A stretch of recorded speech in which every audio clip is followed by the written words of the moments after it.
Je vous salue au nom puissant de Jésus-Christ et je rends grâce à Dieu pour ses choix portés sur nous, pour vous apporter l'évangile du salut, la parole éternelle, cet évangile qui sauve, cet évangile qui nous bénit. De tout mon cœur, je dis que le Seigneur vous bénisse, que le Seigneur vous multiplie ses faveurs et qu'il vous fasse énormément du bien. Aujourd'hui, nous allons vous apporter la parole autour du thème « Les tables des pierres et l'écriture des dieux ». Gloire au Seigneur. Les tables des pierres et l'écriture des dieux. Que le Seigneur vous bénisse. Sans plus tarder, je m'en vais lire la parole. Nous sommes dans les livres d'Exode. Nous allons faire 3 lectures. Exode chapitre 31, verset 18. Je lis la parole au nom de Jésus-Christ. Lorsque l'Éternel eut achevé de parler à Moïse sur le mont Sinaï, il lui donna les tables du témoignage, tables de pierre, écrites du doigt de Dieu. Exode chapitre 32, nous allons prendre du verset 15 à 16 et nous allons lire le verset 19. Exode 32, 15 à 16. Moïse retourna et descendit de la montagne, les 2 tables du témoignage dans sa main. Les tables étaient écrites des 2 côtés et elles étaient écrites de l'un et de l'autre côté. Les tables étaient l'ouvrage de Dieu et l'écriture était l'écriture de Dieu, gravée sur les tables. Verset 19. Et comme il approchait du camp, il vit les veaux et les danses. La colère de Moïse s'enflamma. Il jeta de ses mains les tables et les brisa au pied de la montagne. Exode 34, premier verset. L'Éternel dit à Moïse, taille 2 tables de pierre, comme les premières, j'insiste, comme les premières, et j'y écrirai les paroles qui étaient sur les premières tables que tu as brisées. Que le Seigneur bénisse sa parole. Gloire à Jésus-Christ. En lisant les textes, nous connaissons tous cette histoire.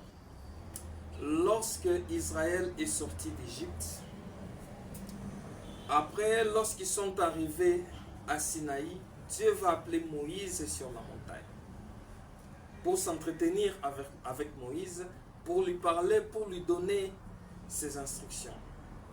L'Écriture nous dit que l'Éternel va donner à Moïse les tables du témoignage, les 2 tables de pierre. J'aime la précision de l'Écriture. La Bible dit que ces tables étaient l'ouvrage de Dieu. C'est-à-dire que c'est Dieu lui-même qui a taillé ces pierres. Ces tables étaient l'ouvrage de Dieu et ces tables contenaient l'écriture de Dieu. Et la Bible nous dit, dans notre première lecture, la Bible dit que Dieu n'a pas écrit avec un stylo, mais c'est avec son doigt qu'il a écrit. Donc l'écriture qui contenait les tables, c'était l'écriture de Dieu, écrite du doigt de Dieu. Gloire au Seigneur. Lorsque Dieu a remis ces tables à Moïse, la Bible dit, lorsque Moïse descendit de la montagne, il vit les danses du peuple qui adorait le veau d'or. Alors la colère de Moïse s'enflamma. Il jeta les tables qu'il avait reçues à la montagne et les tables se brisa au pied de la montagne. Gloire au Seigneur. Quelque temps plus tard, Dieu va encore appeler Moïse pour lui dire, taille 2 tables de pierre. Attention, taille ces tables comme les premières que tu as brisées. Vous voyez, Dieu ne se limite pas à lui dire de tailler. mais ces tables doivent être taillées comme les premières qu'il avait brisées. Et Dieu dit, viens maintenant vers moi au sommet de la montagne et j'écrirai les paroles qui étaient sur les premières tables que tu as brisées. Gloire au Seigneur Jésus. En lisant bien le texte, vous serez d'accord avec moi et avec les Écritures que nous sommes en présence ici de deux types de tables. Il y a d'abord premièrement les tables de la montagne qui sont l'ouvrage de Dieu et qui contenaient déjà l'écriture de Dieu. Vous voyez? Et deuxièmement, nous avons les tables de la terre. Pourquoi je dis de la terre? Parce que la montagne dont nous parlons ici, nous devons l'expliquer. Parce que la montagne qui est un lieu saint, parce que c'était le lieu où Dieu faisait son ouvrage, cette montagne-là symbolise le ciel. Gloire au Seigneur. Psaume chapitre 24, verset 3, nous explique cela. Les tables de la terre, maintenant, comme je disais, les tables de la terre, c'était l'ouvrage de Moïse. Parce que c'est Moïse qui va tailler les tables de pierre. Il va les tailler selon les premiers modèles ou encore selon les modèles du ciel. Et ces tables étaient vides, ne contenaient rien. Moïse devait les emmener sur la montagne pour que ces tables puissent recevoir aussi l'écriture de Dieu. Mais avant de les emmener sur la montagne, ces tables doivent être taillées conformément aux premières tables qui ont été prises. Et après les avoir taillées selon ce modèle-là, que Moïse pourra maintenant les emmener sur la montagne pour que Dieu puisse aussi écrire sur son doigt sur ces tables. Qu'est-ce que ces choses veulent dire? Quelle est la pensée de Dieu qui est cachée derrière ces choses? Parce que la Bible nous dit que tout ce qui a été écrit, cela a été écrit pour notre instruction. Quelle instruction nous devons tirer dans cette histoire ou dans cette lecture? La première question qu'on peut se poser d'abord, c'est que symbolisent ces tables de pierre? Comme nous l'avons séparé en deux catégories, nous allons d'abord parler de la première catégorie, les tables de la montagne, ou encore les tables du ciel. Comme nous avons expliqué la montagne comme le ciel. Les premières tables qui sont l'ouvrage de Dieu, c'est Dieu lui-même qui les a taillées. Ces premières tables parlent d'abord de notre Seigneur Jésus-Christ. Parce que la Bible dit dans Colossiens chapitre 1er verset 15, il est l'image de Dieu invisible, les premiers-nés de toute la création. Gloire au Seigneur. Parce que ces tables ont existé avant la deuxième catégorie des tables. Et quand l'apôtre Pierre présente notre Seigneur Jésus-Christ dans Actes chapitre 4 verset 11 comme étant une pierre, il dit Jésus est la pierre qui a été rejetée par ceux qui bâtissaient et qui est devenue la principale de l'angle. Gloire au Seigneur. L'apôtre Pierre présente le Seigneur comme une pierre. Gloire à Dieu. Mais tu vas me dire, mais ici on parle des deux tables de pierre. Pierre nous présente Jésus comme étant une pierre. Comment les deux tables de pierre peuvent représenter Jésus-Christ, qui est une seule pierre? Nous pouvons répondre rapidement en disant tout simplement que dans les symbolismes bibliques, dans les chiffres 2 peut se cacher le chiffre 1. Dans les chiffres 1, il y a la fusion de deux choses. Ce n'est pas moi qui l'ai dit, c'est le Seigneur Jésus-Christ lui-même. Dans Jean chapitre 10, verset 30, il dit « Moi et le Père, nous sommes un ». Gloire au Seigneur. Moi et le Père, ça fait deux.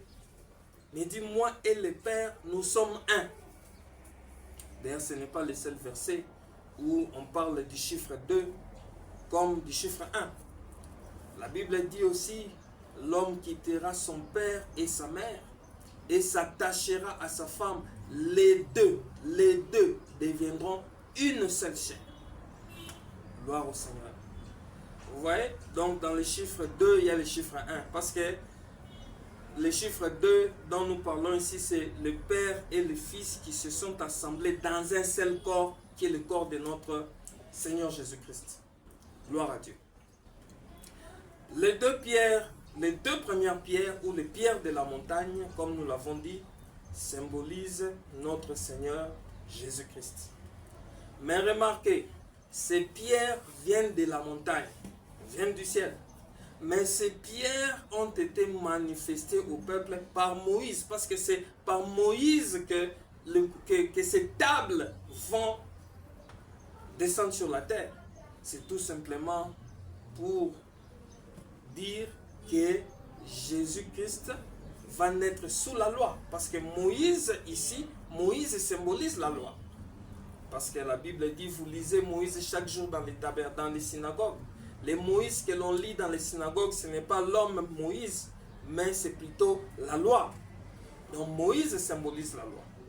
Et le fait de manifester les tables, ça veut tout simplement dire, comme le dit l'apôtre Paul dans Galates chapitre 4, verset 4, il dit, lorsque le temps de Dieu est arrivé, il a manifesté son Fils qui est né d'une femme, qui est née sous la loi. Gloire au Seigneur. Donc c'est pour dire que Jésus-Christ va naître sous la loi. Remarquez, ce n'est pas tout.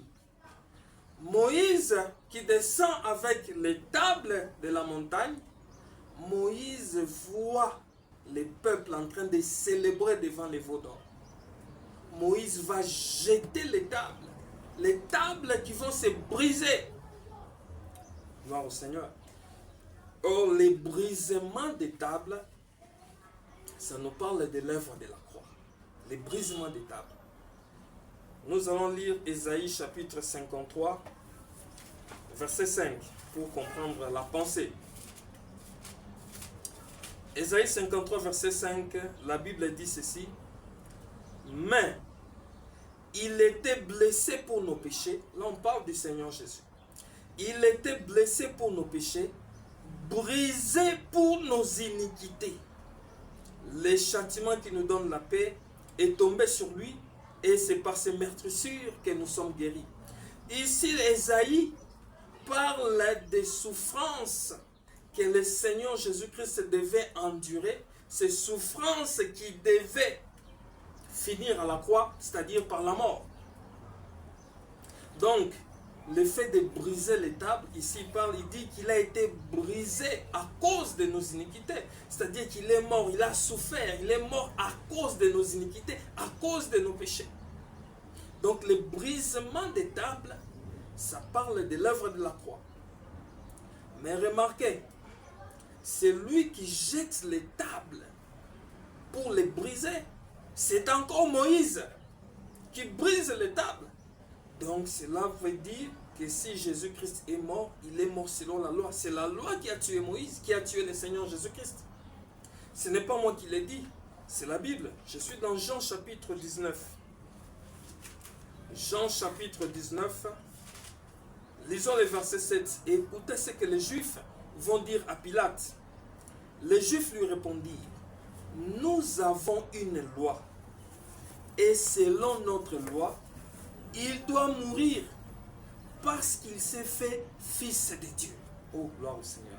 Lorsqu'ils ont amené Jésus devant Pilate, Pilate a tenté d'écarter, de sauver Jésus de la mort. Mais les Juifs vont recadrer Pilate. Et nous avons notre loi. Et selon notre loi, il doit mourir. Vous voyez? Il doit mourir. Or, la loi, c'est Moïse. Moïse, c'est la loi. C'est pourquoi Moïse brise les tables, c'est-à-dire, il doit mourir selon la loi. C'est Moïse qui met à mort le Seigneur Jésus-Christ. Ou en d'autres termes, c'est la loi qui met à mort le Seigneur Jésus, parce qu'il est mort selon la loi, d'après cette écriture que nous venons de lire. Gloire au Seigneur. Moïse a brisé les tables, et lorsque Moïse brise les tables, comme la mission n'était pas achevée, Dieu va maintenant dire à Moïse ceci. Taille 2 tables de pierre comme les premières. Ah, gloire au Seigneur. Maintenant, nous allons parler de ces deuxième type de tables. Les tables qui ont été taillées par Moïse. Gloire au Seigneur. J'aimerais d'abord d'emblée signaler que ce deuxième type de table nous parle des élus de Dieu que nous sommes. Parce que l'apôtre Pierre, encore lui, présente les élus de Dieu aussi comme étant des pierres vivantes. Ce n'est pas moi qui le dis. 1 Pierre chapitre 2. 1 Pierre chapitre 2, nous allons lire du verset 3 au verset 5. Écoutez ce que l'apôtre Pierre dit. Si vous avez goûté que le Seigneur est bon, approchez-vous de lui, pierre vivante. La première pierre, c'est d'abord le Seigneur Jésus-Christ. Approchez-vous de lui, pierre vivante, rejetée par les hommes, mais choisie et précieuse devant Dieu. Verset 5. Écoutez ce qu'il dit. Et vous de même, comme des pierres vivantes, édifiez-vous pour former une maison spirituelle, un saint sacerdoce, afin d'offrir des victimes spirituelles agréables à Dieu par Jésus-Christ. Vous voyez, il dit, vous de même, il parle qui? Aux élus, vous de même, comme des pierres vivantes. Nous sommes des pierres vivantes. Il dit, édifiez-vous pour former une maison spirituelle. La maison spirituelle dont il est question, c'est l'Église. Nous devons nous édifier pour former une maison spirituelle qui est l'Église. Vous voyez? Donc, le deuxième type d'étape symbolise les élus de Dieu que nous sommes. Vous voyez? Mais attention, la Bible dit, c'est lui qui doit tailler ces tables, c'est Moïse. C'est Moïse qui doit tailler ces tables comme les premières. Attention, j'aimerais attirer votre attention ici. Parce que parce que nous avons présenté déjà Moïse comme étant la loi, mais remarquez que Moïse qui taille ces tables ici, il les taille après que les premières soient brisées. Or, nous avons présenté le brisement des tables comme l'œuvre de la croix. Ah, c'est que nous comprenons que Moïse qui est la loi ici, c'est la loi telle que prêchée après l'œuvre de la croix. Or, après l'œuvre de la croix, la loi que nous prêchons, c'est la loi interprétée ou expliquée. Vous voyez un peu cela? Parce que si, au temps de Moïse dans le désert, si on pouvait prendre un agneau, l'offrir pour obtenir le pardon des péchés, nous ne prêchons pas cela comme ça. Mais nous, au contraire, nous allons expliquer cet agneau-là comme étant le Seigneur Jésus-Christ qui est mort à la croix pour notre salut. Vous voyez un peu cela? Donc c'est la même loi, mais cette fois interprétée ou encore expliquée. Or, la loi interprétée ou expliquée, c'est l'évangile de Jésus-Christ. Parce que l'évangile, c'est l'explication de la loi, des psaumes et des prophètes. Vous voyez un peu cela? Donc, c'est l'évangile ou l'enseignement de Christ qui nous taille comme les premières pierres, c'est-à-dire nous fait ressembler à Jésus-Christ. C'est l'évangile. Si tu n'es pas taillé comme les premières tables, tu ne vas pas recevoir l'écriture de Dieu. Tu ne vas jamais recevoir l'écriture de Dieu. Pour recevoir l'écriture de Dieu, tu dois être taillé comme les premières tables. Vous voyez un peu cela? Tu dois être taillé comme les premières tables. Et pour être taillé, et pour que Dieu écrive plutôt, Moïse devait prendre ces tables, les amener sur la montagne. Gloire au Seigneur. C'est pour dire que l'enseignement, l'évangile du Christ doit nous amener au ciel. C'est-à-dire doit nous amener à nous affectionner aux choses d'en haut. C'est ce que l'apôtre Paul dit, dans Colossiens chapitre 3, je lis rapidement, premier et deuxième verset, dit, si donc vous êtes ressuscité avec Christ, cherchez les choses d'en haut, où Christ est assis à la droite de Dieu. Attachez-vous aux choses d'en haut et non à celles qui sont sur la terre. Vous voyez, l'Écriture nous demande de nous attacher aux choses d'en haut, de nous affectionner aux choses d'en haut. C'est-à-dire que l'enseignement du Christ doit nous amener au ciel, doit nous montrer les pères et non les hommes. L'enseignement du Christ doit nous amener à comprendre et à nous comporter comme des citoyens célestes, comme Christ, le modèle parfait, est. C'est alors que Dieu pourra maintenant écrire. C'est quoi l'écriture de Dieu? Avant de parler de l'écriture de Dieu, nous devons parler du doigt de Dieu qui a écrit. Parce que c'est le doigt de Dieu qui a écrit. Que symbolise les doigts de Dieu? Pour comprendre les doigts de Dieu, j'aimerais qu'on fasse 11. Luc chapitre 11, verset 19. Bon, bien que je l'ai cité, on peut le lire quand même. Luc chapitre 11, verset 19 à 20. Et si moi je chasse les démons par Belzéboul, vos fils par qui les chasseront-ils?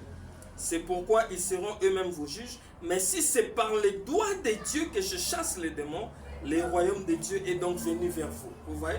Il dit par les doigts de Dieu. Donc c'est par les doigts de Dieu qui chasse les démons. Donc les doigts de Dieu cachent la puissance de Dieu. Vous voyez un peu cela? Alors, c'est quoi les doigts de Dieu qui cachent cette puissance de Dieu? Ce doigt qui est capable de déployer cette puissance de Dieu.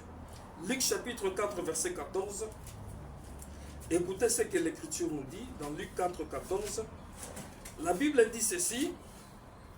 Jésus, revêtu de la puissance de l'Esprit, retournant en Galilée. Oh, gloire au Seigneur. La Bible dit Jésus, revêtu de la puissance de l'Esprit. Ah, c'est que nous comprenons que la puissance est cachée dans l'Esprit. C'est le Saint-Esprit qui apporte la puissance de Dieu. C'est que les doigts de Dieu dont il est question, c'est le Saint-Esprit.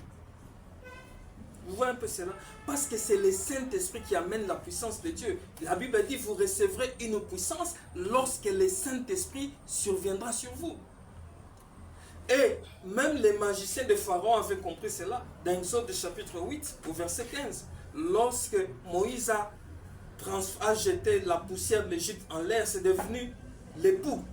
La Bible dit, les magiciens de Pharaon ont voulu faire la même chose par leur enchantement et ils n'ont pas pu. Ils sont allés dire à Pharaon, non, ça, c'est le doigt de Dieu. Vous voyez un peu cela? Ils ont compris que cette puissance qui est déployée est supérieure à la leur. Alors cette puissance-là, c'est le doigt de Dieu. Donc, c'est le Saint-Esprit qui était en train d'agir. Gloire au Seigneur. Maintenant que nous avons compris que le doigt de Dieu, ici, c'est le Saint-Esprit. Maintenant, c'est quoi l'écriture de Dieu? Pour comprendre l'écriture de Dieu, nous devons d'abord essayer de comprendre que contenait réellement cette table. Dans Exode chapitre 34, verset 28, la Bible dit que cette table contenait les 10 paroles de l'Alliance. Ce que nous appelons les 10 commandements. C'est ce que contenait cette table. Et vous remarquerez que tous ces 10 commandements, le Seigneur Jésus-Christ, dans Matthieu chapitre 22, 36 à 40, a résumé ces 10 commandements en 2 commandements. Il dit, tu aimeras l'Éternel ton Dieu de toute ton âme, de toute ta force, de tout ton esprit. Et tu aimeras ton prochain comme toi-même. Au verset 40, il dit, de ces 2 commandements dépendent toute la loi. De ces 2 commandements. Or, ces 2 commandements ne parlent que d'amour. Gloire au Seigneur. Aimer Dieu de toute son âme, de tout son esprit, de toutes ses forces, et aimer son prochain comme soi-même. Ça ne parle que d'amour. Gloire au Seigneur. Or, l'amour, c'est la nature même de Dieu. 1 Jean chapitre 4, verset 8, la Bible dit, Dieu est amour. L'amour, c'est la nature de Dieu. Vous voyez? C'est-à-dire, quand le doigt est en train d'écrire sur les tables, Ça veut dire que le Saint-Esprit est en train d'imprimer dans la vie des croyants la nature de Dieu. Il est en train d'imprimer dans la vie des croyants les caractères de Dieu. L'évangile va te donner une forme, va te tailler, va te communiquer la pensée de Dieu. Mais c'est le Saint-Esprit qui imprime en nous la nature et le caractère de Dieu. Vous voyez? C'est pourquoi dans Romains chapitre 5, verset 5, l'apôtre Paul le dit, l'espérance ne trompe pas, l'amour de Dieu est répandu dans nos cœurs par le Saint-Esprit. C'est ça Dieu qui est en train d'imprimer par son esprit sa nature, son caractère en nous. C'est ça même l'écriture de Dieu. Vous voyez un peu cela? Et lorsque Dieu imprime sa nature, son caractère en nous, c'est pour que nous devenions une lettre de Christ. Lorsque nous devenons une lettre de Christ, c'est pour que les gens puissent lire en nous l'amour de Dieu. Puisque les gens puissent voir en nous la nature, les caractères de Dieu. Lisons 2 Corinthiens chapitre 3, verset 3. 2 Corinthiens 3, verset 3. L'Écriture dit ceci.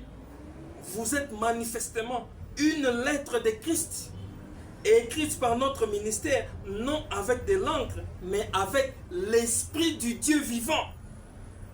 Non sur des tables de pierre, mais sur des tables de chair, sur les cœurs. Ah, c'est que lorsque l'Écriture, le Saint-Esprit imprime sa nature en nous, nous devenons une lettre de Christ. Les gens doivent lire la nature de Dieu, les caractères de Dieu en nous. Les gens doivent voir l'amour de Dieu dans nos cœurs. Et lorsque les gens voient ces choses, ils comprennent que réellement nous sommes des enfants de Dieu. Et à travers cette nature, nous pouvons maintenant facilement impacter le monde, impacter les nations, les païens, pour les emmener vers le Seigneur, parce qu'ils auront vu la nature et les caractères de Dieu. Que le Seigneur vous bénisse, que sa grâce abonde dans vos vies. Au nom de Jésus-Christ. Amen. Ciao.